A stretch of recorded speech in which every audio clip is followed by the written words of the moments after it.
Hola, ¿cómo estás, Camilo? Miriam, ¿cómo estás? Qué gusto saludarte. Oye, sí, qué gusto de verdad que pudimos conectarnos y poder hablar hoy de este tema tan interesante. Y muchas personas en esta época tienden a ponerse pues melancólicas, ¿no? Porque falta esa persona allí cuando no aceptas o no comprendes el duelo. Pero primero que nada me gustaría hablar contigo, pues darte otra vez la bienvenida y que nos cuentes un poquito sobre el trabajo que has venido haciendo en la escuela del duelo y cómo es ese trabajo que tú realizas. Gracias, Miriam. Bueno, pues todo empezó con un evento muy masivo que se llama el Congreso Internacional de Cierre de Ciclos, que para mí eso fue un hito porque lo que hizo este evento virtual fue reunir más de 20.000 personas, imagínate tú esto, más de 20.000 personas a hablar y aprender sobre la muerte. Un tema tan tabú, un tema tan prohibido, tan callado, tan reprimido. Y de pronto estábamos todos ahí abiertamente aprendiendo, reuní 30 expertos y entonces todos compartíamos y aprendíamos sobre la muerte. A raíz de eso, pues llovieron mensajes de gratitud y entonces empezamos a hacer muchos más eventos y educación sobre la muerte. A eso me dedico hoy en día. Después surgió la que mencionas, que es la Escuela de la Muerte, el lugar para encontrar la plenitud en vida, que está maravilloso. Es un proceso de varias semanas para hacer las paces con la muerte de una manera muy práctica. También hago acompañamientos uno a uno y ahorita el 2022 viene con toda, con muchos eventos educativos, también gratuitos, también abiertos y todos con una excelente calidad. Estamos haciendo artículos en un blog, estamos subiendo videos a YouTube, mejor dicho, por donde vean, hay educación sobre la muerte porque vimos que era algo que faltaba y que faltaba en una manera amena, una manera abierta, no complicada, con términos bastante básicos, simplemente para que a esto que le tememos tanto podamos acercarnos con un poquito más de paz, ¿sí? Con un poco más de curiosidad y no tanto sufrimiento. Entonces, en eso estamos. Sí, tú eres ingeniero de profesión, somos colegas, yo también soy ingeniero de profesión mecánico. Sí, sí, yo me entrené como ingeniero, de hecho, ingeniero ambiental, imagínate. Bueno, pero igual, pienso que se necesita ingenio para poder afrontar este tipo de sentimientos, ¿no? Y también un poco de aceptación, diría yo que es la palabra adecuada, ¿no?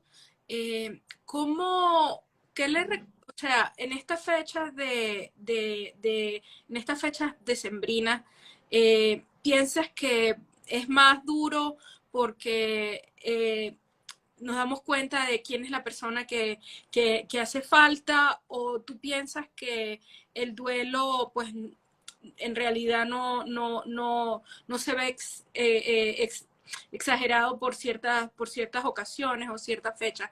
¿Cuál es tu opinión con respecto a esto?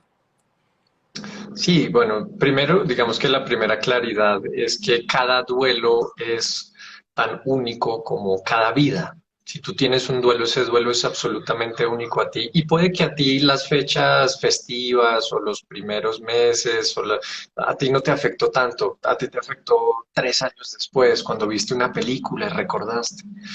Pero, habiendo dicho eso, que cada duelo es único, sí es muy común, sí es muy natural que en las fechas especiales, sobre todo lo que llaman los primeros, que es el primer año, y uno cree que se acaba el primer año, pero no, los segundos también son muy duros, el segundo año también puede ser muy fuerte, muy intenso. Sí tienden a revolcar un poco las emociones. Ahora, yo lo que les digo es que eso no es malo. Sí, sentir tristeza no es malo, sentir extrañar a la persona no es malo, porque a veces asimilamos, y yo le preguntaba a una persona, por ejemplo, que estaba llorando en una sesión de acompañamiento y me dice, es que estoy muy mal. Y yo le pregunto, cuéntame desde tu perspectiva, ¿por qué estás mal? Y me dices, porque estoy en duelo, porque estoy triste. Ah, o sea, estar triste significa estar mal. No necesariamente. Lo que sí es muy limitante es yo luchar contra lo que está surgiendo emocionalmente en mí. Surge la tristeza, yo le digo, no, no, no, tristeza, a mí me enseñaron que tú eres mala.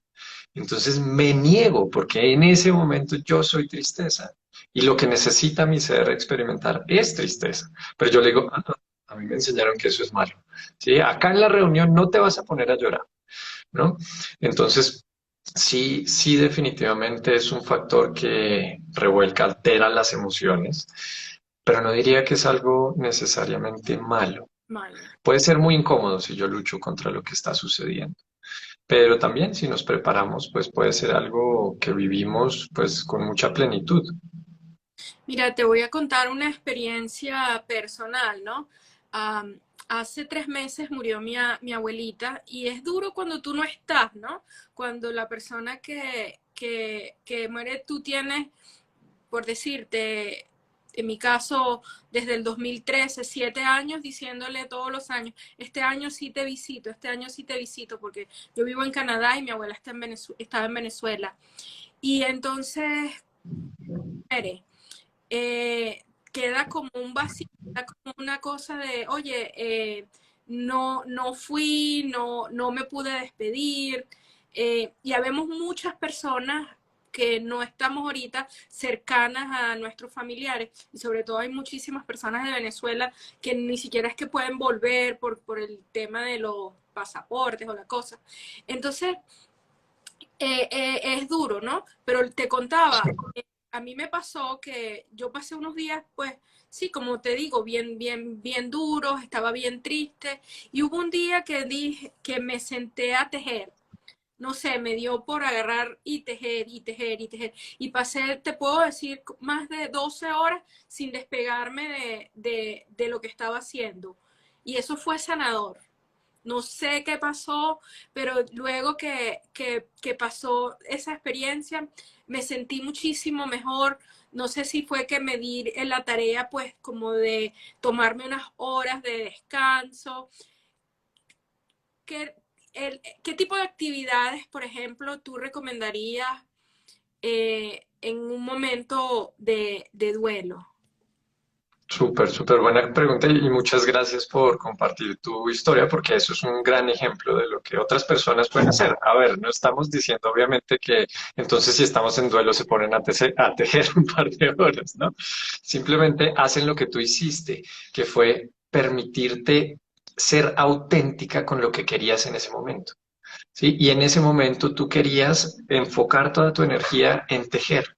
¿Sí? Y no sé qué emociones hayan surgido mientras tejías, pero te permitiste hacerlo, enfocaste en esa actividad. Entonces, eso es algo que podemos hacer con la precaución de que no estemos utilizando esa actividad como una distracción. ¿Sí? Porque la distracción lo que hace es, te da cierto alivio, ¿sí? Entonces, por ejemplo, me voy a correr, ¿sí? Entonces salgo a correr, salgo a trotar, y eso hace que mi mente no pueda estar tan ocupada del duelo, mis emociones no puedan surgir mientras corro, entonces me da como un alivio dentro de este caos emocional, pero no me da paz. Sí, lo que se busca naturalmente en el duelo es esa paz profunda de que estoy viviendo lo que sea que surge en mí a través del duelo.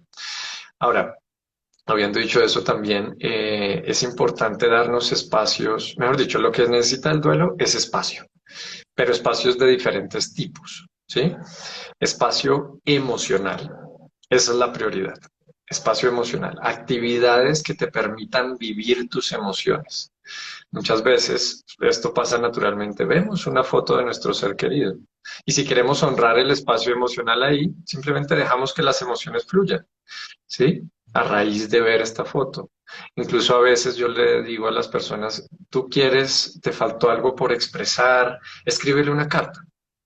¿Sí? Entonces ahí te estás dando espacio emocional porque las emociones puede que surjan en la carta, pero también algo de espacio mental, ¿sí? Espacio mental en el cual tú mentalmente estás pensando para escribirle la carta, para abordar asuntos pendientes en esa carta, ¿sí? Y también hay un espacio que se nos tiende a olvidar, que es muy importante en el duelo, que es el espacio físico. Sí, nuestro duelo también afecta a nuestro cuerpo físico. A la final, el duelo es una situación muy estresante. Sí, es una situación que estresa a nuestro cuerpo. El estrés en nuestro cuerpo libera, hace que liberemos, que creemos ciertas hormonas, ¿no? Adrenalina, noradrenalina, cortisol después. Entonces, estas hormonas están ahí flotando en nuestro cuerpo. Lo que pasaría naturalmente es que cuando nos estresamos, hacemos algún tipo de actividad física para consumir esas hormonas. Pero en el duelo no nos dan tantas ganas. Sí, la tristeza como que nos aplaca un poco, nos manda a la cama, no queremos hacer nada, a veces no queremos ni comer.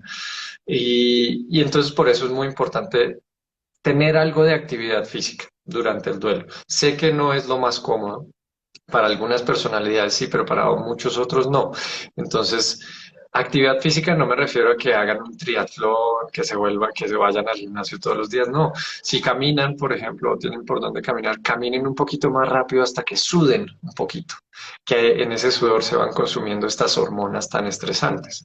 No es que eso vaya a solucionar nada masivo, no es que vaya a arreglar tu duelo, es simplemente que no vas a empeorarlo. Al final vivimos en este empaque físico y si no funciona, pues no funciona nada, ¿no? Y el último tipo de espacio es el espacio social. Sí, que vivamos, que nos permitamos vivir el duelo en sociedad, que nos permitamos acompañar nuestro duelo de alguien que pueda acompañar el dolor, que no esté tratando de apagar nuestras emociones todo el tiempo. Hay varios profesionales que se dedican al acompañamiento de duelo. Uno es literal acompañamiento de duelo, que es lo que yo hago. Hay otro que se llama tanatología, ¿sí? El estudio de la muerte, entonces también acompañan el duelo. Hay psicólogos, hay psiquiatras. Y hay familiares que simplemente saben escuchar. Eso es importantísimo. Hay amigos que saben escuchar y que no te van a estar diciendo, ya no llores, tienes que ser fuerte. No, todo eso reprime lo que tú estás viviendo. ¿Sí? También hay familiares que no te juzgan si estás feliz, porque el duelo, sus síntomas, los únicos no son la tristeza, la rabia y el miedo. También se puede sentir inspiración, felicidad por el recuerdo de esta persona. Mira, sabes que cuando murió mi abuelo, que él murió hace 18 años, mi abuelo muere un 30 de agosto, pero mi hijo nace el 5 de agosto de ese mismo año. ¿Cómo yo iba a estar? Mira la cuestión. ¿Cómo yo voy a estar triste si me acaba de nacer mi hijo? Yo podía estar muy dolida, pero yo no me sentía que yo debía forrarme en negro porque era una vida que acababa de nacer, era mi bebé que acababa de nacer. Entonces, yo recuerdo que yo tomé esa decisión. A la semana yo dije, mira, eh, yo no me puedo engañar, yo estoy muy triste, o sea, yo estoy dolida por la muerte de mi abuelo, pero también tengo que reconocer que hay un hecho en mi vida que me está brindando muchísima alegría y que no lo puedo sopasar una cosa con la otra. Entonces es eso que tú hablas, ¿no? El respeto de entender que hay situaciones donde, porque yo recuerdo que cuando yo era muchacha, mira, se moría alguien en la calle y mi abuela no nos dejaba poner música casi que por 3 meses.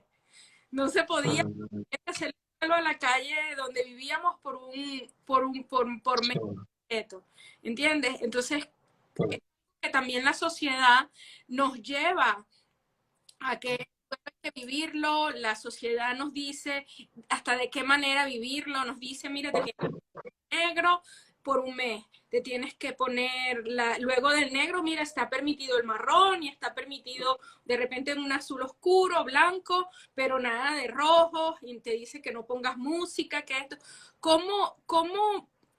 A mí me gusta el trabajo que tú estás haciendo porque yo siento que estamos difundiendo no solamente respeto al duelo, pero también respeto a cómo quiero vivir mi duelo. Absolutamente, ¿no? Y tus ejemplos son buenísimos. Hay dos mentalidades como que interrumpen que nosotros podamos vivir nuestro duelo de manera natural, ¿no? La primera es que tenemos un pensamiento tal vez muy binario. ¿Es blanco o es negro? ¿Estoy solo feliz o estoy solo triste? Y acá es muy bonito voltearnos y ver a los mejores maestros de la gestión de las emociones, que tú tienes una, que es tu hijo, ¿no? Y los niños pequeños, cuando ellos son muy, muy pequeñitos, todavía no han desarrollado la parte consciente y cultural, no ha aprendido la parte cultural de la prohibición de ciertas emociones y el fomentar ciertas otras. Entonces simplemente viven las emociones como las viven. Y no sé si lo has notado, pero a veces los niños pueden hasta tener dos emociones al mismo tiempo, tres emociones al mismo tiempo, están riendo y se están llorando al mismo tiempo, y la emoción cambia rapidísimo, ¿no? Puede que estén atacados en llanto y de pronto se están riendo. Entonces, eso es lo natural. Entonces, lo que tú viviste era absolutamente natural y es absolutamente válido sentir una tristeza profunda al mismo tiempo que siento alegría. ¿Sí? Se vale, solo que como tenemos este pensamiento un poco más binario, pues entonces no nos lo permitimos, decimos, ah, no, pero espérate, ¿cómo vas a sentir tristeza y alegría al mismo tiempo? No, esas como que no cuadran. Démonos cuenta que la emoción es simplemente energía en moción, nada más. Es energía que se está moviendo a través de ti. ¿Sí? Y ni siquiera hablo de la energía como en un sentido esotérico, es energía física, ¿no? Acá hablo desde nuestra mente ingenieril. Todo es energía y todo lo que te compone, todo lo que te rodea, todo lo que ves, todo lo que no ves, todo es energía que se está moviendo y las emociones no son la excepción. Entonces, cuando se está moviendo a través de ti, la tristeza, eso no quita que se esté moviendo a través de ti otro montón de emociones, que es justamente lo que pasa en el duelo. Es un caos emocional.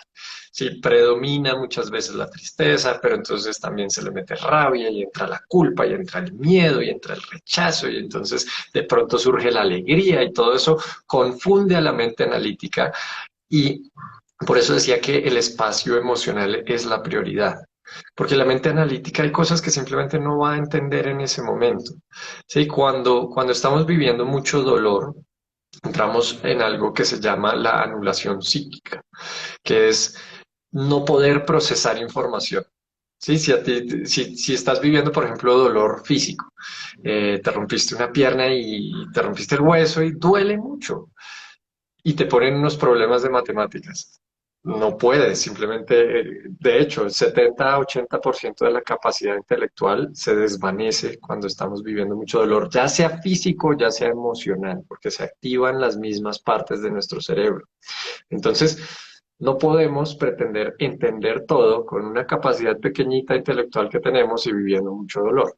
Por eso, en el duelo, la prioridad es sentir mucho, pensar poco y lo que les decía, moverse siempre.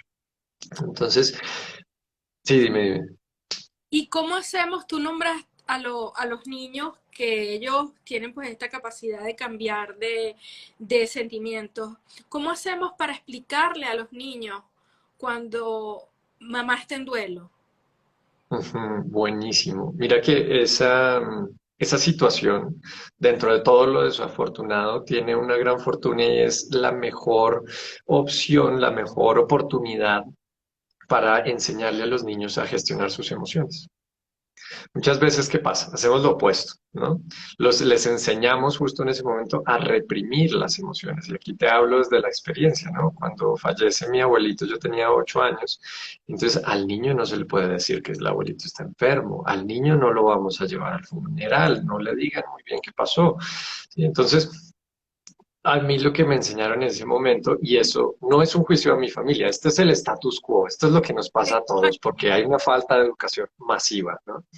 Entonces, nos enseñan a que esas cosas que se sienten en un duelo no se deben sentir. Se reprimen, sí, vamos al funeral y salimos y listo, se acabó. Entonces, tenemos la oportunidad de no hacer eso. Tenemos la oportunidad de llorar, Y si eso hace que nuestro hijo, hija o niños lloren también, pues maravilloso, están expresando sus emociones. Ahí de nuevo, es solo energía moviéndose, no es energía negativa, no hay emociones negativas. Entonces, en ese caso, simplemente después podemos hacer ciertas aclaraciones. Oye, a pesar de que yo esté llorando, no es que esté mal. Llorar no es estar mal. Estoy triste, ¿sí? Porque falleció el abuelito, estoy muy triste.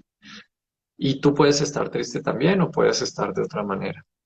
Pero lo importante es que cuando uno siente algo, pues se permita sentirlo. Y los niños muchas veces lo entienden mucho mejor que nosotros. La deconstrucción de aprendizaje es más para nosotros que para ellos. ¿No? Y también, por ejemplo, explicarles, oye, mira, mamá va a estar un poquito ausente estos días, mira, las cosas van a estar un poquito diferentes, por ejemplo, de repente voy a estar irritada, voy a estar también como validar el sentimiento, validar el estrés que vas a estar sintiendo y Sí. explicar, mira, van a haber estas situaciones en casa y dependiendo de cómo yo me esté sintiendo, puede ser que te responda mal, puede ser que un día no esté allí disponible y eso va a pasar. O tú piensas que decirle, por ejemplo, tranquilo, que solamente van a ser unos días, pero ¿y qué tal si esos días después se convierten Se en... alargan. Sí, no. Puede que se alargue, no pasa nada. A ver, a los niños hay un par de cosas. Hay que hacerles la parte de reafirmación y la otra parte de narración. Entonces, para un niño, dependiendo, esto depende mucho de la edad, pero sobre todo en niños pequeñitos, todo gira en torno a ellos. ¿Sí? Tienen una mente muy egocéntrica, ¿sí? No es una crítica a los niños, simplemente así somos. Por eso, cuando se cubren los ojitos, piensan que nadie los ve. Sí, el típico juego. Entonces, cuando fallece alguien y todo el mundo está triste, hay una gran posibilidad de que el niño asuma que fue por culpa de él o de ella. Entonces ahí es muy importante narrarle al niño qué fue lo que ocurrió. Y hay una forma muy específica de narrarla y es, el abuelito estaba enfermo. Durante un tiempo estaba muy, muy, muy enfermo. Y hago énfasis en los tres muy porque si no después cuando alguien se enferme, el niño va a sentir que se va a morir. Pero acá no, no, no, el abuelito estaba muy, muy, muy enfermo. O sea, cuando yo me enferme de una gripa, no es que yo me vaya a morir.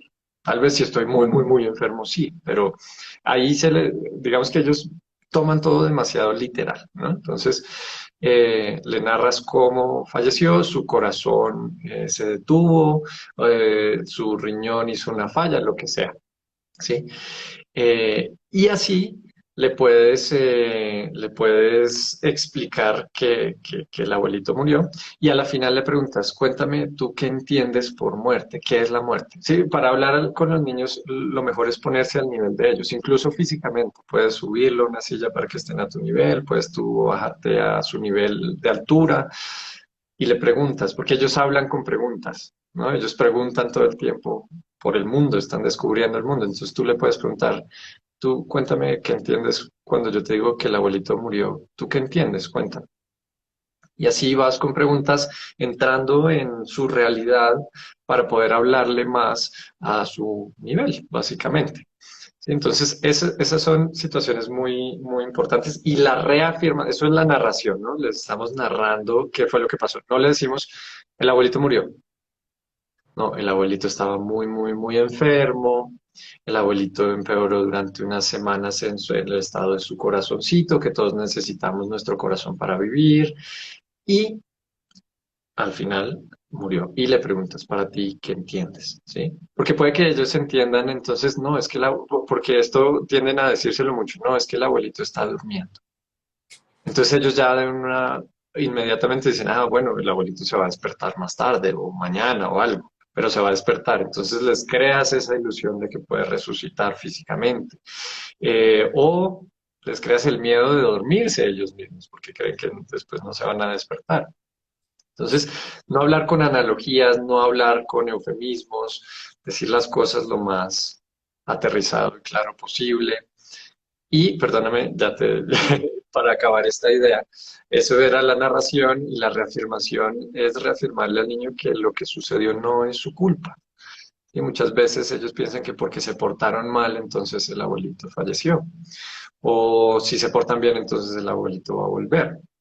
Resulta que eso está lejos de la realidad y es muy fácil reafirmarles a ellos que tú los quieres, ¿no? Que vas a estar con ellos, que puede que a veces ahorita porque estás sintiendo cosas muy fuertes, puede que no tengas tantas ganas de jugar, que tal vez les vayas a responder feo una vez, pero eso no significa que no los quieres. Reafírmales que ellos están acogidos, apoyados, que están siendo amados. A la final la muerte genera una ausencia que es lo que a un niño más le da miedo, el estar solito, el que lo abandonen. Y esto no es cultural, esto es evolutivo, ¿no? Los niños apenas nacen, lloran para que los escuchen y los abracen, los quieran y generan vínculos para sobrevivir. Entonces, narración y reafirmación. Sí, es bien interesante, porque es que los niños de por sí ellos crecimiento, ¿no? Y es un mundo. Ahora, hay un tema que me llamó, por eso no te quería interrumpir, sino que me vino Sí, a la mente la pregunta y me pasa, mis hijos ya son adolescentes, ¿no? Ya tienen 17 y 18 años y yo no había vivido este tipo de experiencias en mi país, pero aquí en Canadá es más, no te voy a decir que es frecuente, pero sí he visto muchos niños que se quitan la vida en los últimos años, te diría, los últimos 4 o 5 años, hemos tenido personas que no son de repente el mejor amigo de mi hijo, pero son del grupo de amigos, son conocidos. ¿Cómo vive el adolescente este duelo cuando no es un familiar, cuando no es un amigo cercano, pero es alguien que conociste y te duele? A mí me llegó mi hijo, por ejemplo, hace como 3 meses a la casa llorando porque la amiguita de su mejor amigo se había quitado la vida y él lo sintió, lo vivió, lo lloró y y fíjate, no es un familiar, no es alguien que comparte conmigo todo el tiempo, pero igual está ahí el duelo, ¿no? me parece importantísimo esto que mencionas porque el duelo de un suicidio es uno de los duelos más desaprobados. De hecho, hay un nombre para eso y se llama disenfranchised grief, o en español sería el duelo no aprobado, desaprobado. Que socialmente hay tanto tabú alrededor de esto o simplemente no se considera un duelo válido, entonces como que no te lo permiten vivir. Pasa mucho en las familias que, por ejemplo, eh, interrumpe la vida el papá, ¿sí? Y la mamá no se siente en la capacidad social de decir que él cometió un suicidio, que murió por suicidio, porque eso está mal visto. Entonces imagínate la presión interior de esa persona que no puede decir las cosas como sucedieron, que tiene que sostener una mentira de que fue un ataque cardíaco fulminante y no sé qué. Es una presión terrible y eso por supuesto que no contribuye en el desarrollo natural de tu duelo. Y el ejemplo de tu hijo en tu hija en este momento, pues es muy claro. Ella se permitió vivir el duelo y menos mal se permitió vivir sus emociones, pero habrá muchos que dicen, ah, no, pues yo tal vez ni la conocía y entonces así sienta feo, pues no, mejor es, yo me alejo de ese tema. Y no se habla, no se dice, se reprime. Y reprimir emociones en el duelo es de lejos lo peor que puedes hacer. Sí, esas emociones que están ahí llegan de manera fuerte, llegan de manera intensa. No es como que vi una película y me salió una lagrimita. No, la tristeza cuando llega en el duelo llega fuerte. Y reprimir toda esa energía que se está moviendo en ti, pues va a dolerte mucho más y después esa tristeza va a buscar por dónde salir. ¿Sí? Y después se puede convertir en rabia y la proyectas a los demás. Entonces vemos que una persona que no procesó un duelo se vuelve muy irritable y entonces está enojada en el trabajo todo el tiempo, o lo contrario, ¿no? Yo ya no quiero contacto social con nadie, porque qué tal que yo me apegue a esa persona y pierda también esa persona, voy a volver a sentir esto tan horrible, me reprimo, me voy hacia adentro, no salgo. Entonces, son comportamientos que no es que sean malos, pero son muy limitantes para nuestra vida cuando lo más natural es permitirnos sentir ese duelo. Lo que hizo tu hija de contarte al respecto es algo maravilloso. Estoy triste, ¿sí? Estoy triste porque sucedió esto. Hablarlo, dolor compartido es dolor dividido. Entonces, creo que ahí no hay nada adicional que yo haría más que simplemente continuar sintiendo en caso de que surja la emoción. Si ella ve la necesidad, por ejemplo, de expresar algo y no sabe cómo hacerlo con las palabras, puede hacer un dibujo, puede hacer una carta. A veces como que nos fluye más escribir que hablar. Entonces, puede expresar su duelo de la manera que sea, puede dejar de comparar su duelo con otras personas, ¿sí? Porque, de nuevo, cada duelo es absolutamente único. Y Sí, dime. fue mi hijo, Ah, perdón. fue varón, y me llama, ¿y sabes por qué te lo comento? Porque es que me llama la atención, porque es que normalmente relacionamos llorar, niña, y Ah, sí. esa es otra cosa que también acostumbramos a hacer y no está bien. Tenemos que Sí. que los niños también lloran, ¿sabes? Eso Sí. también es bien importante. Sí, es que vivimos en sociedades muy machistas, desafortunadamente, y desde pequeñitos nos dicen que los niños no lloran, pero al niño entonces sí se le permite expresar su rabia, y la niña sí puede llorar, pero entonces la rabia de ella mejor no, porque se ve muy fea así haciendo berrinche y enojada. Entonces, claro, si nos meten eso desde pequeños, pues vamos a crecer reprimiendo.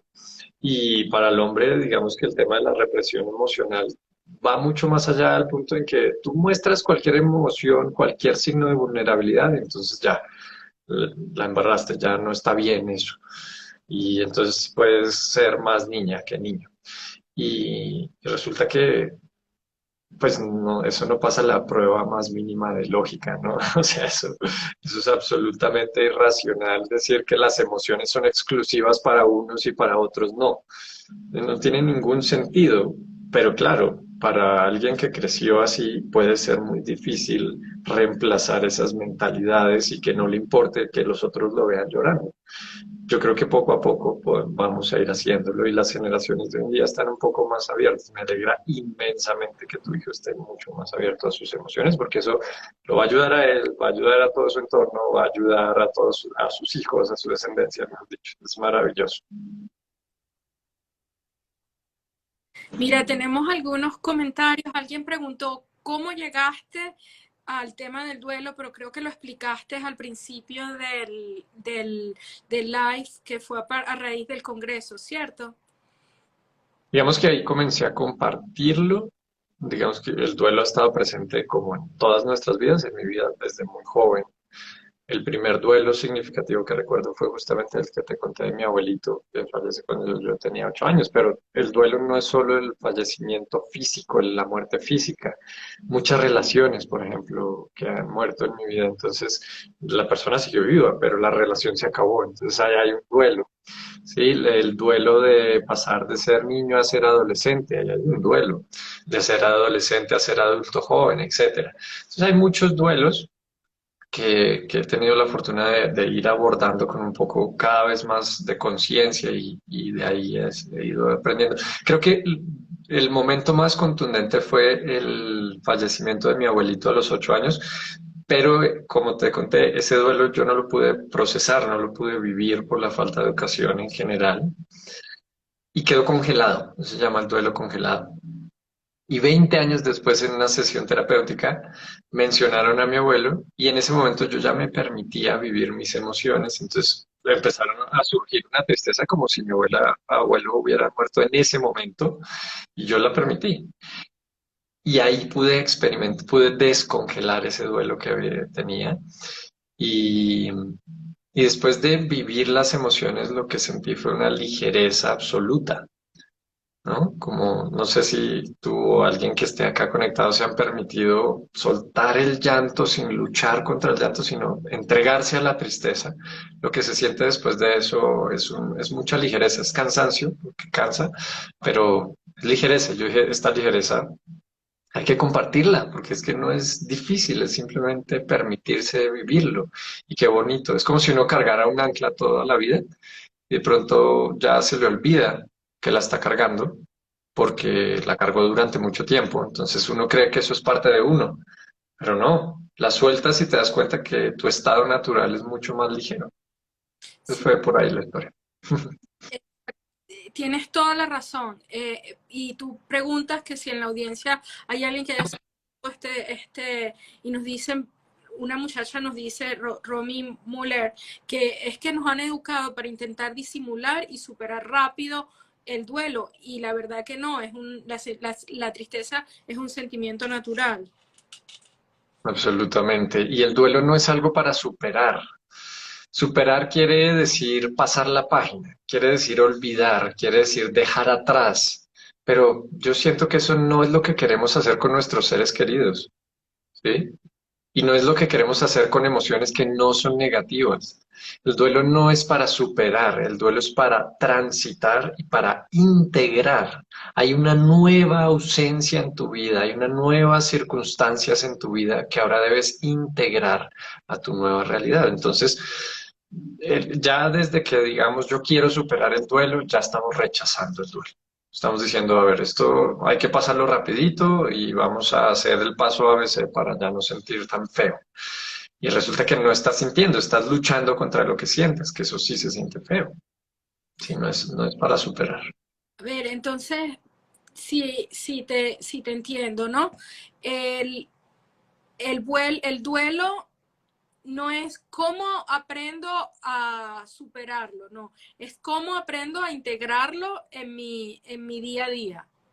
Es cómo, Sí, y esto entonces tiene que ver, precisamente ayer hablábamos con una psicóloga y también no era un tema similar ni nada, pero al final todo vuelve al hecho de cuando yo me concientizo, cuando yo acepto y le pongo nombre y apellido a las cosas, entonces cuando empiezo a entenderlas. Por ejemplo, si yo tengo una etiqueta que es el tema que hablábamos ayer, de que soy una persona introvertida, en el momento que yo digo yo soy una persona introvertida, yo empiezo a entender que eso es lo que soy.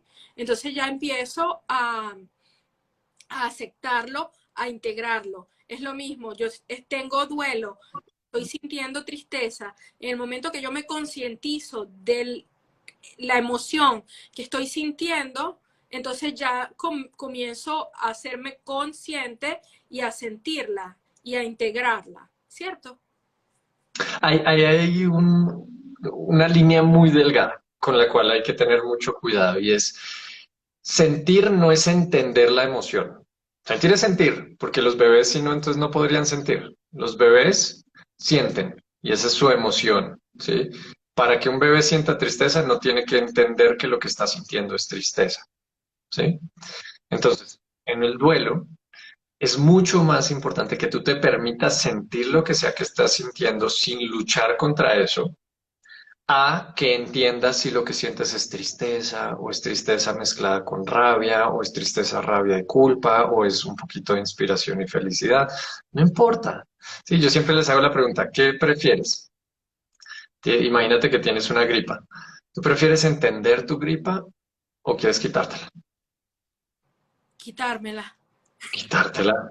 No, entonces para quitarnos esa emoción, entre comillas, porque no es algo malo, pues hay que sentir. Tú puedes entender a la perfección la tristeza e igual reprimirla. De hecho, en el momento que surge la tristeza, entenderla es contraproducente. ¿Por qué? Porque la emoción solo se puede sentir en el presente. ¿Por qué? Porque el presente es lo único que existe. ¿Sí? Entonces la emoción, que es un movimiento de energía real, solo puede ocurrir en el presente. Pero la mente, cuando está buscando entender la emoción, ¿qué hace? Se va al pasado. Mentalmente te vas al pasado a preguntarte, a mí me dijeron que la tristeza se expresa así llorando, que la rabia aprieta los puños. Esos son registros que existen en el pasado. Entonces, estás acá en el presente tratando de vivir tu tristeza, pero la mente se va al pasado. Entonces, te divides y la emoción no se puede sentir dividido, solo en el presente. Por eso los bebés son tan buenos sintiendo emociones, porque no tienen una mente que se pueda ir al pasado y pensar en cosas. Entonces, si mientras yo siento, me pongo a tratar de entender qué es lo que siento, bloqueo la emoción con la mente. Es como si la mente fueran unas puertas, ¿sí? Entonces las puertas de la mente se abren y dejan que fluya la emoción si está la mente en presente. Si yo con mi mente lo que sí puedo hacer es observar lo que está sucediendo, sin tratar de controlarlo, sin juzgarlo como bueno o como malo. Puedo observar que la tristeza me genera acá como un nudo en la garganta, puedo observar las lágrimas que fluyen, puedo observar que siento dolor a pesar de que nada físico me está eh, hiriendo. Puedo observar todo eso como un científico que lo observa y lo observa y lo observa y ya. Pero no puedo decir, este nudo en el cuello, en la garganta está mal y ya lloré mucho, ya no debería sacar más lágrimas. Eso ya son juicios, eso ya es la mente haciendo de todo. ¿Cómo describes el Congreso de cierre de Bueno, ciclos?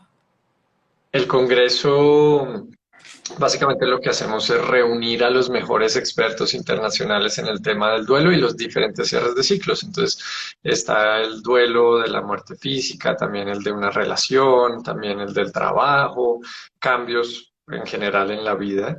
Y la idea es que yo entrevisto a todas estas personas tratando de abstraer la mayor cantidad de contenido y herramientas posibles para poder abordar el duelo de una manera mucho más plena, ¿sí? Para abordar el duelo con mucha más claridad. Digamos que la frase clave del Congreso es claridad sobre la muerte es libertad para la vida.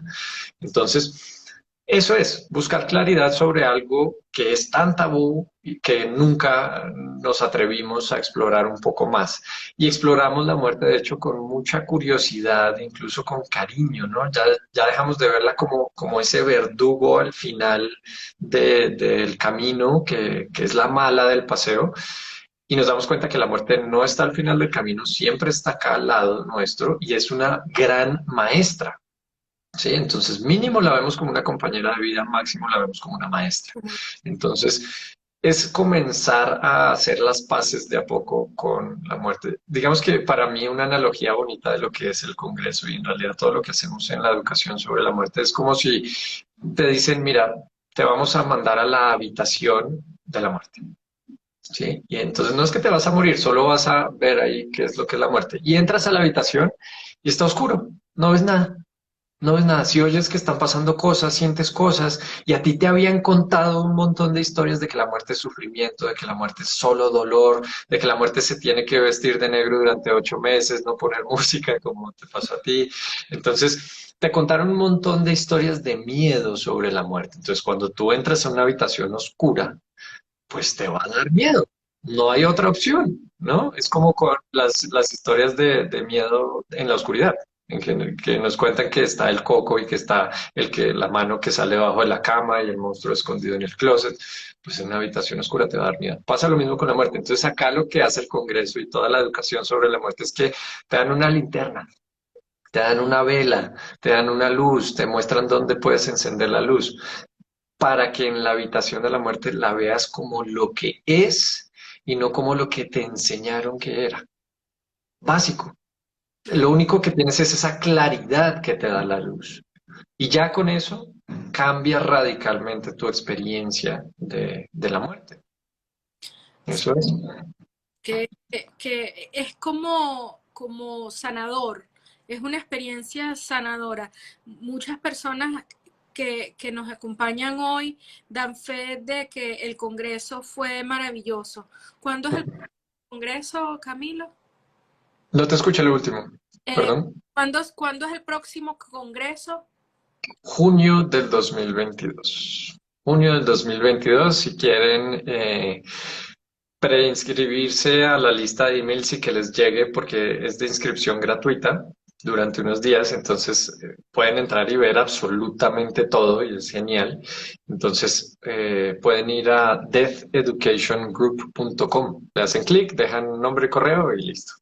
Oye, Camilo, de verdad te tengo que agradecer muchísimo que nos hayas dado espacio hoy y decirte que desde Mujeres Omega estamos a la orden incluso cuando se acerque el Congreso, si quieres que nos volvamos a reunir, me contactas, podemos seguir difundiendo y ayudando, porque este trabajo que tú estás haciendo de difusión es un trabajo lindo, es un trabajo hermoso, en el sentido de que nos da entendimiento, nos da claridad, nos da lugar para poder sentir. Te dejo la palabra para despedirnos y bueno, muchísimas gracias.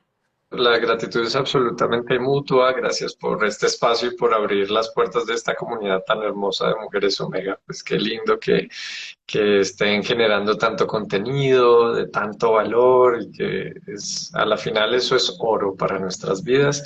Y bueno, y si lo que hacemos lo hacemos de demasiado corazón, ahí ustedes si siguen en las redes o cualquiera de nuestros compartidos van a ver que le metemos muchísimo corazón, buena vibra y estamos demasiado comprometidos, comprometidas con crear un cambio en la sociedad a raíz de la educación sobre la muerte. Entonces también de nuestro lado lo que necesiten y les mando un fuerte abrazo a ti y a toda tu comunidad.